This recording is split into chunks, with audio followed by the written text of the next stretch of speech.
evening, South Carolina. I'm Harvey Elwood. You're listening to New Perspectives here at WSSB 90.3 FM. Tonight we're going to do a show that I think is extremely important, particularly for those people of all ages, because it's an issue and an agency which provides services to people from the cradle to the grave. We're talking about Social Security tonight. And I didn't want to just find any old body to talk about this issue. I wanted to find people who really knew this subject. So I was very fortunate to have been able to contact the district supervisor for this area, for the Orangeburg, Calhoun, Bamberg region. This is Mrs. Karen Curtis. Welcome to New Perspectives, Ms. Curtis. Thanks so much for having us. And also in studio with me tonight, we have a very able young person that Mrs. Curtis brought to us, who is Mrs. Sandra Cook. Welcome to New Perspectives. Thank you for having us here, Kurt. Well, basically tonight I'm not going to, the rules and the information about Social Security are so intricate and so involving, I won't pretend to know. It wouldn't be fair of me, nor would it be fair to the listening audience. What I'm going to do is allow you, Mrs. Curtis and Mrs. Cook, to tell us what it is about Social Security, and then maybe I'll chime in with a few questions as we move forward. How's that? Sounds lovely. Okay, tell us about Social Security, some of the new things, or however it's your show right now. You have the floor. Wow, what power! Thank you. Well, let's start about why we work for Social Security and why we love it so much. I think the best thing I can say about Social Security is it is a reflection of America's values. It first and foremost shows that we value work and that we value people. I say that because we make benefits available to people who have worked and paid into the system, showing that we have recognition and thanksgiving for the contributions that American workers make every day to the great American economy. And I say it shows our deep respect for people because we award benefits when people are experiencing what Roosevelt called the vicissitudes of life. Wow. That was during his speech when the Social Security Act was signed. And he wanted Social Security to be there for people who were experiencing such things as death of a loved one, reaching a point in their life where they could no longer work, so the retirement benefit, or experiencing a disability. And that's what we do to this very day. And it's admirable, and I'll tell you, I want to be perfectly honest with you. I've heard it put a lot of ways before, and I'm a great admirer of people. And I know this is a show we're talking about Social Security, and it's but your spirit touches me. The way you express your involvement. I'm proud to know you, and I can say that on air and to the public. The way you express that. It makes me really genuinely know that you care and that you do, in fact, love what you do. It makes all the difference in the world to me.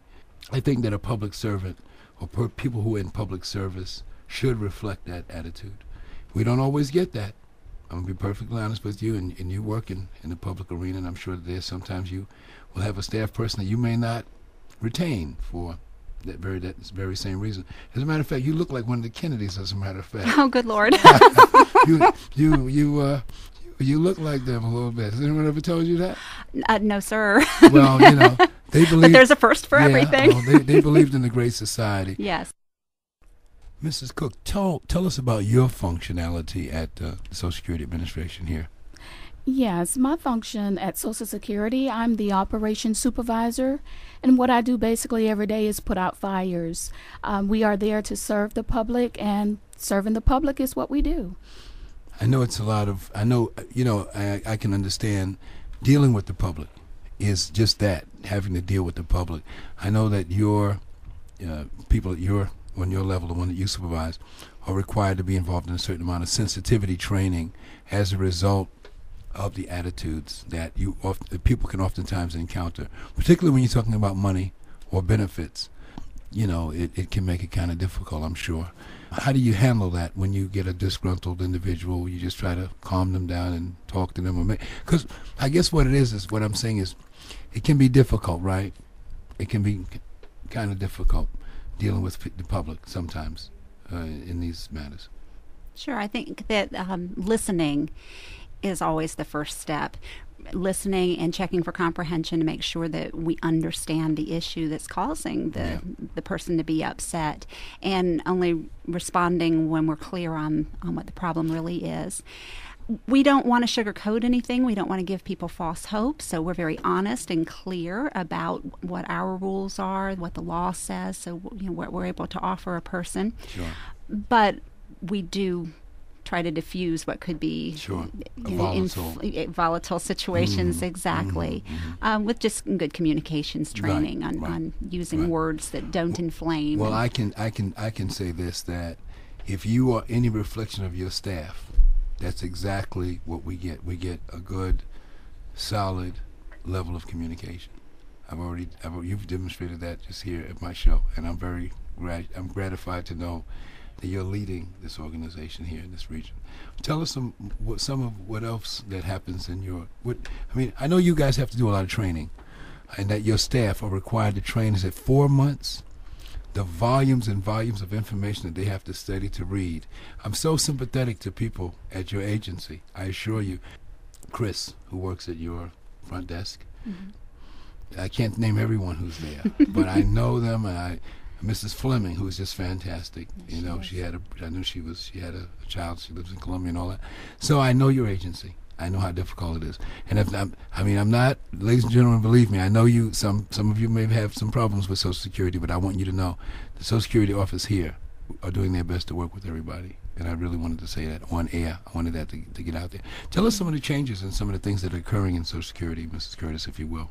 Well, change is the name of the game at Social Security. The law constantly changes, both federal and state laws that affect our business. So you asked about training. Actually, we have at a minimum 2 training days a month. Every other Thursday, we gather together and listen to what's new in both our systems and in the laws that affect us. I guess the most important news we've had recently is the cost of living increase. Okay. American beneficiaries have been waiting for a few years to see a cost of living increase in their Social A Security little more benefits. money. A little bit more money in your pocket. Good. And this year it happened. Okay. Now I want you to understand the cost of living increase is not arbitrary. It's not something that lawmakers get together on an annual basis and decide whether it's going to happen. It was put into the law in the 1970s that it would be an automatic increase or not, based on changes in the Consumer Price Index. Okay. And what they do every year is compare the prior year's third quarter Consumer Price Index against the current year's third quarter Consumer Price Index.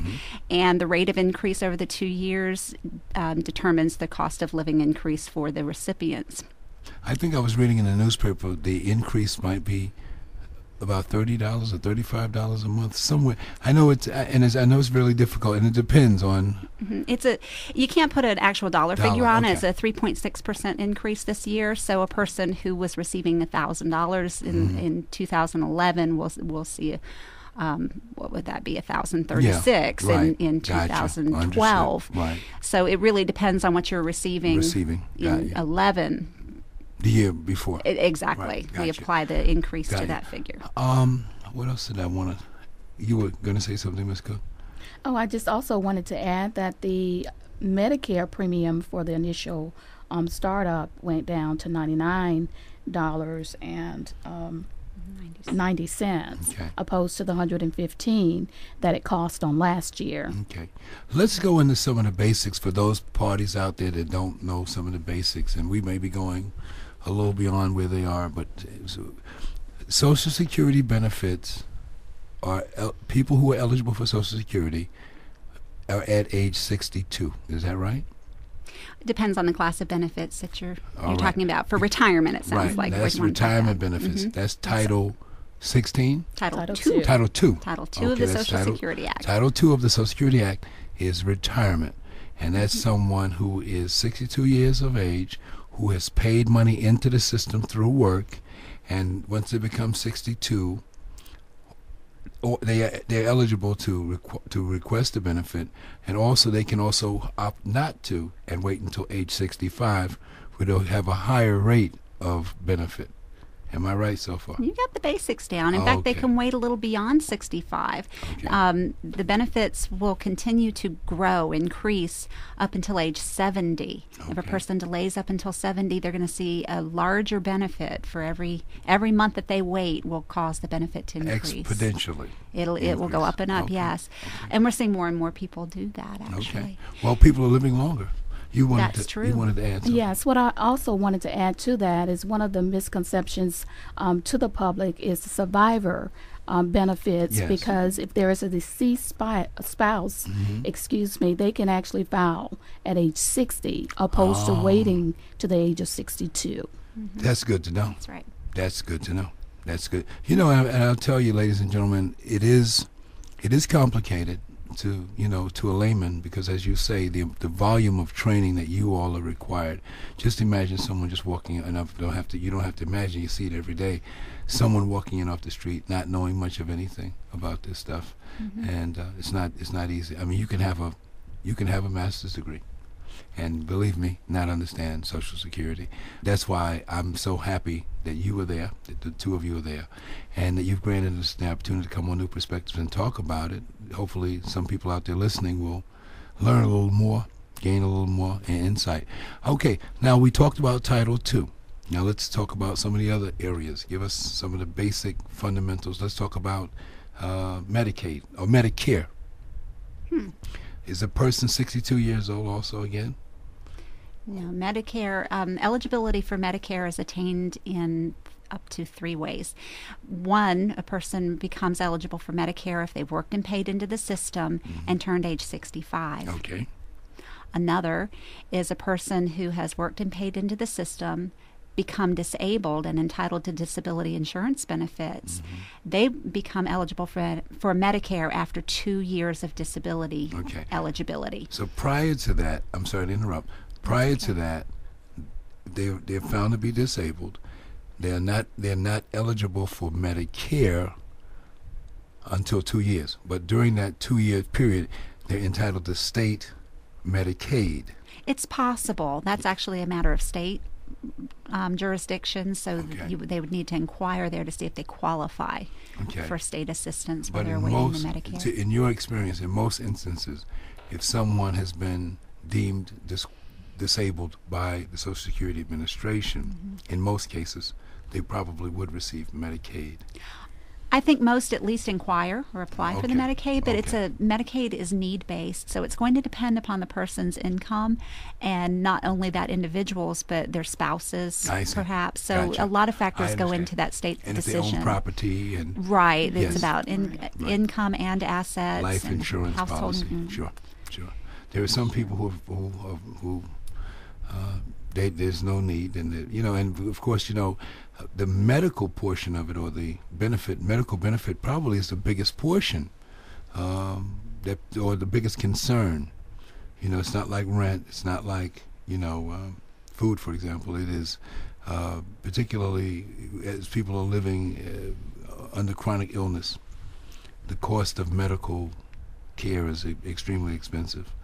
And now let's go on to the disability. What are some of the areas of eligibility for disability?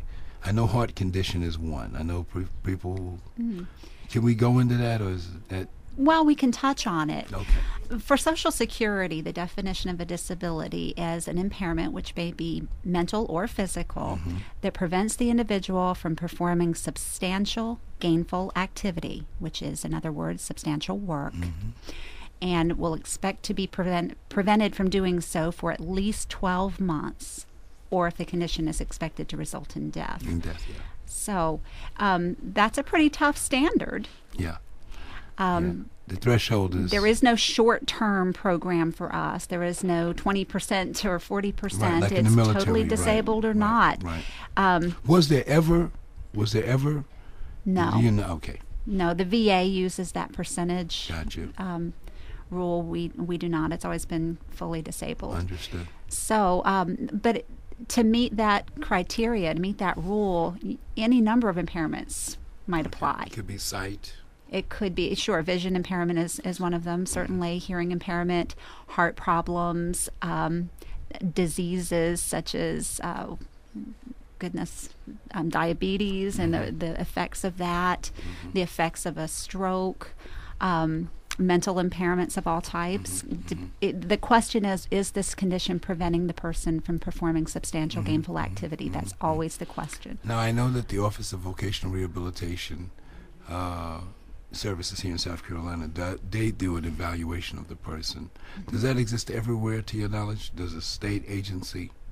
Yes, from the start, that has been a sort of a partnership between the federal government and the state governments all across the land. Okay. The Social Security Administration administers the financial and legal end of the benefits, and the state makes the medical determination as to whether the individual is disabled. Understood. I remember not long ago we had someone on the show on New Perspectives here, and actually it was legal services, and we were talking about people losing their homes if they paid into Medicaid or they were receiving Medicaid benefits, that at some point the state would come in and claim that person's home after death. In other words, if you own a home and you opted to receive benefits from Medicaid, that the state after your demise could come in and claim your home because they helped with the benefit for you. But my question to both legal services, and this is Judge Pandora Glover, who's a probate judge here, my question was, is Medicaid not the origin of Medicaid is a federally funded program administered by the state, that since the federal government is really the one that's providing the money towards that person's benefit, how can the state come back and claim that person's home? See, it's a legal question, and I asked, had it ever been challenged? Similarly, the federal government provides the Medicaid. I mean, actually, the money from Medicaid actually comes from the federal government. Correct. I guess the state has to have some role in it, I would imagine. And I don't know. I'll leave that up to the experts. I'm just putting it out there because it's just an interesting question, you know. Tell us something else about Social Security that we may need to know. I know there's a lot more that we need to know, but something that you feel that we... Well, let me explain a little bit about my opening comments about how Social Security is a program that respects and rewards work. The way a person becomes eligible for Social Security is by working and paying those pesky little FICA taxes. That's paying right. FICA taxes and earning credits over the Social Security Administration. We all remember going to high school, and remember the goal at high school was to get your diploma at the end of your years there. And the way you got there was by taking classes and getting credits. And in order to graduate, you had to have a certain number of credits. Well, at Social Security, the goal is to one day reach the point where you can claim your benefits. So you put something in, you get something out. Right. And so in order to do that, we work and pay the FICA taxes, and the IRS takes in the money and relays the information to us so that we can account for how much each individual has worked, and we assign credits. We award up to 4 credits a year for a person who has worked in that year. And as you earn your credits, they accrue, and in order to claim a Social Security retirement benefit, you have to have a minimum of 40 credits. All right, now you hear that, everybody. 40 credits. So basically you're getting 4 a year. You're getting 4 credits a year. Up to 4 a year. Up to 4 a year. Can you get more than 4? You can't get any more than 4. You cannot get more than 4. Okay. So you work for 20 years, let's say. Same job. FICA's coming out. Now let's say you started when you were 20. So you're 60 years old. So technically you know that you've got enough points in there. So by the time you turn 62, which is 2 years after that, you're eligible to take something out. Right. And there's no way of actually determining how much that will be. It's determined on how much money you paid into the system. Is that right? Exactly. In fact, I'll take my comparison a little farther. Okay. If you made all A's in high school, you don't get more credits for that, right? Okay. And if you got all C's or D's in high school, you don't get fewer credits. But now if you get F's, you get fewer credits. Yes, of course, right. But C's or D's, you still get your credits. Okay. So what you're affecting by the A's, the B's, the C's, and the D's is the grade point average, how Right, the high GPA. your grade point average is. Correct. So it's sort of similar at Social Security. You earn your way to benefits by paying the taxes and earning your credits, up to 4 per year, depending on how much you make. But at the end of the story, when we're going to award the benefits, what we're looking at is we've already established your credits, your number of credits. To determine the benefit amount, we take your lifetime of earnings. Okay. We take everything you ever And earned you by year. We do a process called indexing. We bring everything up into last year's dollars. So we account for inflation up until last year's dollars. And then we average that together, and that gives us your average monthly income over your whole life, accounted for income, or for inflation rather. And then we apply a formula. It's a simple replacement formula, 3-step formula that determines the benefit rate for that individual. You all say it's simple because you know it. But I'm sure you hear this. What are some of the problem areas? What are some of the issues that you know of? I mean, I can give you a list of them.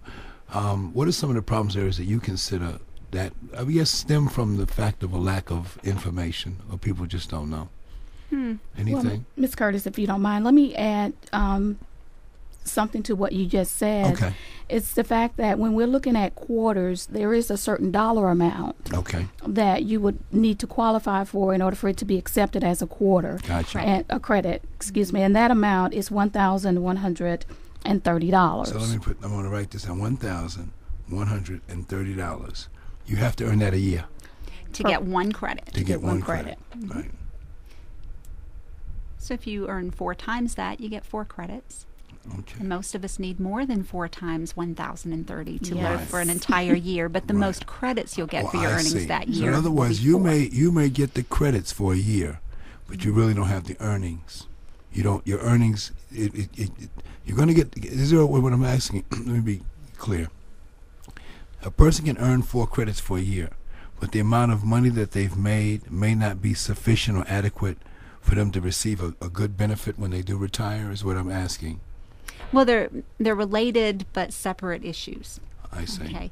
To earn a credit this year, you have to make $1,030 One to get credit. your first credit. Gotcha. Okay. 1,130. Oh, 1,130. Excuse me. 1,130, Okay, so if okay. your first 1,130 gets you a credit, your next 1,130 gets you a credit, and so on until you've racked up 4 4 credits. credits for the year. Can't give you any more credits after that. Gotcha. But if you continue to work and make more than that, and that as would normally be the case, then you're going to continue to pay FICA taxes. And one day when we get to that process where we're calculating your benefit because you're about to collect, the entire earnings that were taxed will be included in that average. In the averaging. formula. Understood. Exactly.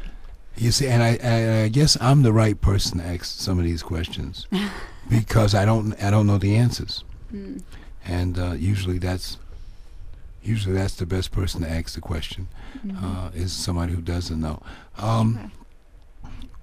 There are some changes. I know that you guys are dealing with automation a lot now.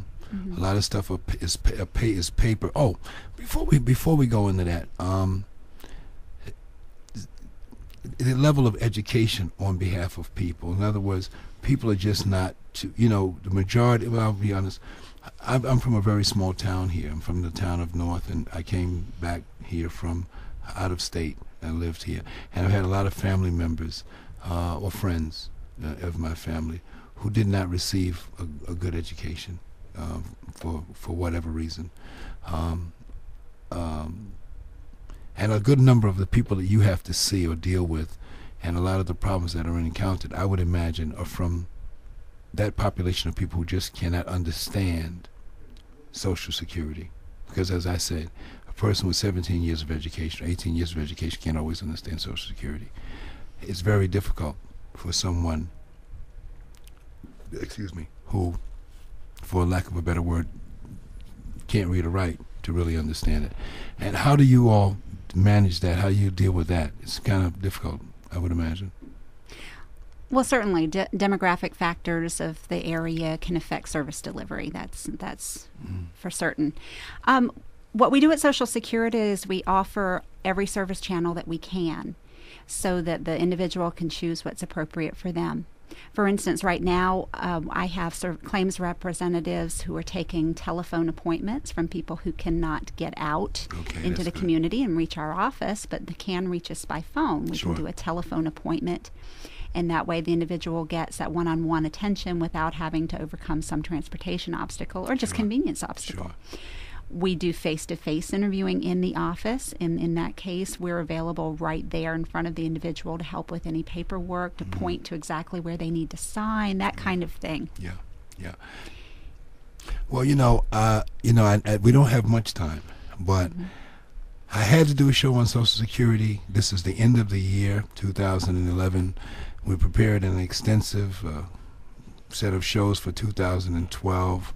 And Ms. Curtis, I know you're going to come back. Love to. I'm going to need you, of course, Mrs. Cook. Next year, we're going to be live call-in show. We're live now, but we'll be taking a lot more calls. And at that time, people will be able to call in with some of their questions. Okay. And that we hope that we'll be able to, I know you guys will be able to provide them with those answers. I've been very satisfied and pleased with your office. Very much, personally, myself. I'm not always pleased with the evaluation, but that doesn't come out of your office. It's not done by you. It's done by a separate agency. But I love the challenge of trying to assist people. We talked about, off air, we talked about this being the Bible Belt. I take that very seriously. And you all do a very good job over there. And what you all are not able to do, I hope you consider me to be a friend and someone who will continue to support you, because you support the people in this community. So many people here, for whatever reason, must and have to depend on what you do. And I know you take it seriously. And I'm so pleased to meet you. Ladies and gentlemen, this is New Perspectives, and we have from our guest tonight Miss Karen Curtis. She is the district manager. I keep saying regional. I'm getting promoted. And Miss Sandra Cook.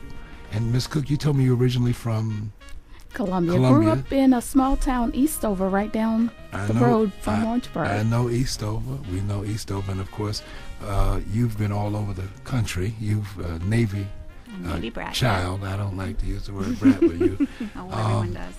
And anything else, any closing statement, anything you want to say to the public about, you guys, I know you guys are moving. You haven't moved to your office yet, the new office. You're getting ready to move. No, but the building's underway. Right, you're on the way to move, and by the time this show airs again, we'll have actually by the time you guys come in the next time, we'll have the new location and all that kind of stuff, because everybody can't do it online. And I'll tell you, very interesting thing.